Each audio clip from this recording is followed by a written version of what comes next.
अस्सलाम वालेकुम students, I hope you are doing well in your mid term exams. और ये पास पेपर जो है वो आपके लिए इजी हैं, यानी आपको एक आइडिया एक मिल जाता है कि किस तरह आपने अटैम्प्ट करने हैं, क्वेश्चन किस टाइप के आ रहे हैं। और अपने पेपर लाजमी दूसरे स्टूडेंट्स के साथ शेयर किया करें। कहीं पर भी ग्रुप्स में, जिन ग्रुप को आपने ज्वाइन किया हुआ है साइकोलॉजी के, वहाँ पर अपने पेपर शेयर किया करें, या फिर आपने कमेंट सेक्शन में शेयर कर सकते हैं। तो कहीं पर भी अपना पेपर जो है वो लाजमी आपने शेयर करना है दूसरे स्टूडेंट्स के साथ, ताकि बाकी सब लोगों के लिए आसानी रहे, बाकी स्टूडेंट्स के लिए आसानी रहे।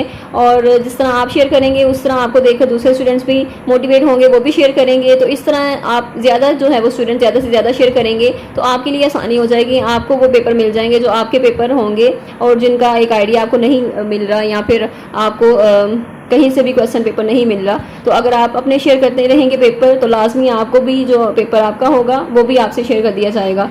तो दिस वे हेल्प किया करें, सारे एक दूसरे को सपोर्ट करें। ऑनलाइन सिस्टम है तो हमने ही एक दूसरे को सपोर्ट करना है, हमने कंट्रीब्यूट करना है, असिस्ट करना है एक दूसरे को। हेल्प किया करें, असिस्ट किया करें एक दूसरे को। STA 630 के पेपर्स हैं, ये जितने भी पेपर स्टूडेंट्स ने शेयर किए हैं वो इस चैनल पर शेयर कर दिए जा रहे हैं। और इसके अलावा बाकी जो नए पेपर होंगे वो भी शेयर कर दिए जाएंगे। इसके अलावा आप भी पेपर शेयर किया करें अपने ग्रुप्स को, जिन ग्रुप्स को ज्वाइन किया हुआ है। कहीं पे भी आप हैं तो आपने अपने पेपर लाजमी दूसरे स्टूडेंट्स के साथ शेयर करना है। STA 630 है, उसके MCQs हैं, हाफ आपके ग्रैंड क्विज फाइल्स में से थे, हाफ हैंडआउट्स में से थे। और क्वेश्चंस हैं इसके कि रिसर्च क्या है उसको एक्सप्लेन करना है आपने। एग्जाम्पल कोई दी हुई थी, उसमें से इंडिपेंडेंट, डिपेंडेंट और मॉडरेटिंग वेरिएबल के बारे में बताना था। यानी आपको सिनेरियो दिया गया होगा और वहाँ से आपने आइडेंटिफाई करना है कि इंडिपेंडेंट, डिपेंडेंट वेरिएबल कौन सा है इसमें, मॉडरेटिंग वेरिएबल कौन सा है। सो इस तरह के 3 सवाल थे, एक शॉर्ट और 2 लॉन्ग थे। व्हाट इज ऑपरेशनलाइजेशन, उसकी डिटेल बतानी थी। 5 मार्क्स का ये क्वेश्चन है। सो काइंडली ज़रा कोशिश किया करें अपनी जो क्वेश्चंस होते हैं उसको क्लियरली स्टेट किया करें, ताकि आसानी हो स्टूडेंट्स के समझने में कि किस टाइप का क्वेश्चन था। एंड देन ऑब्जेक्टिव है, ओवरऑल मेजरमेंट्स है, को कंसेप्चुअलाइजेशन है, थ्योरेटिकल है, फ्रेमवर्क टॉपिक से थे। लास्ट टॉपिक्स जो डीपली हैं, लास्ट टॉपिक डीपली करें, आई डोंट अंडरस्टैंड। ऐसे डीपली करें मीन्स कि आप उसको अच्छे तरीके से रीड करें, अच्छे तरीके से चेक करें। तो इट डजंट मीन कि आपने सिर्फ लास्ट ही चेक करना है आप, बल्कि आप पूरे हैंडआउट्स को अच्छे तरीके से रीड किया करें। और कहीं से भी क्वेश्चन आ सकते हैं। सब्जेक्टिव है, आउट ऑफ सिलेबस होते हैं बट इजी था।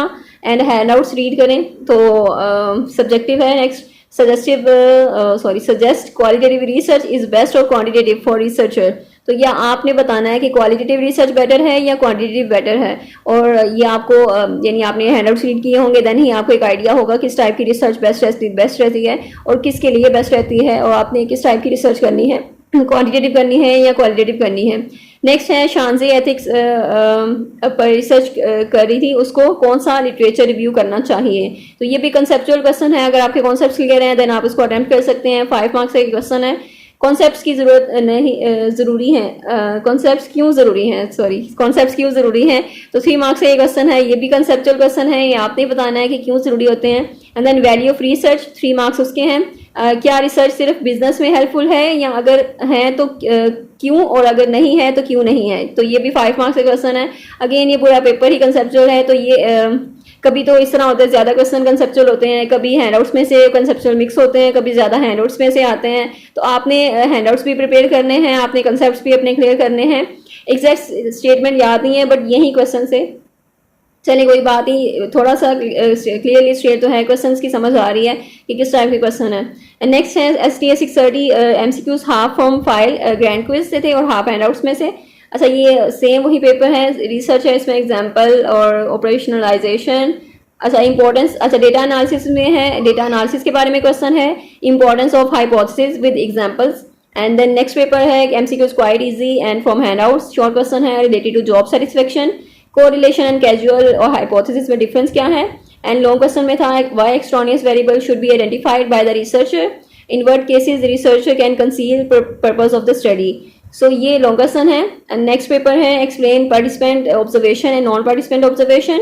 एंड देन नेक्स्ट है sale of products and sale और डिपेंडेंट एंड इंडिपेंडेंट वेरिएबल का रिलेशन बताना है।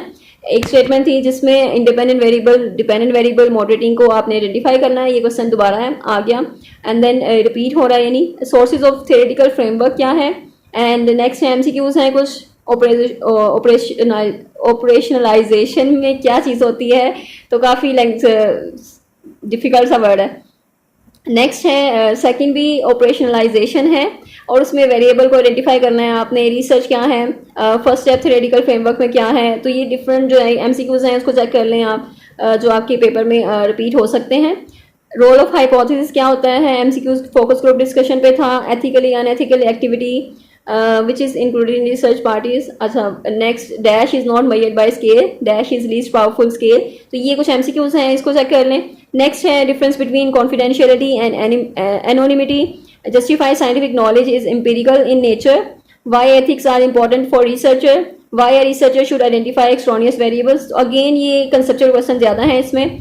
एमसीक्यूज जो है मोस्टली हैंडआउट्स में थे और कुछ कंसेप्चुअल भी थे। नेक्स्ट है एमसीक्यूज हैंडआउट्स में से ज़्यादा और कंसेप्चुअल थे।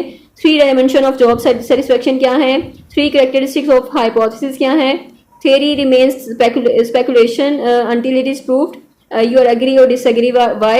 और ये भी कंसेप्चुअल क्वेश्चन है। एथिकल का कुछ था, याद नहीं है, चले कोई बात नहीं। नेक्स्ट है MCQs from handouts. Mister Ali wants to research on something, name sources from which he can take data और making a theoretical framework. Non ethical use by researcher that can hurt respondent. Scientists want to discover new diagnosis method for cancer. Which type of research is this? And इसमें बता दें कि तीनों categories में से किस किस में से आ रहा है ये। और नेक्स्ट क्वेश्चन जो है वो भी मिसिंग है। तो ये आपके कुछ STA 630 के पेपर्स हैं जो स्टूडेंट्स से शेयर किए हैं।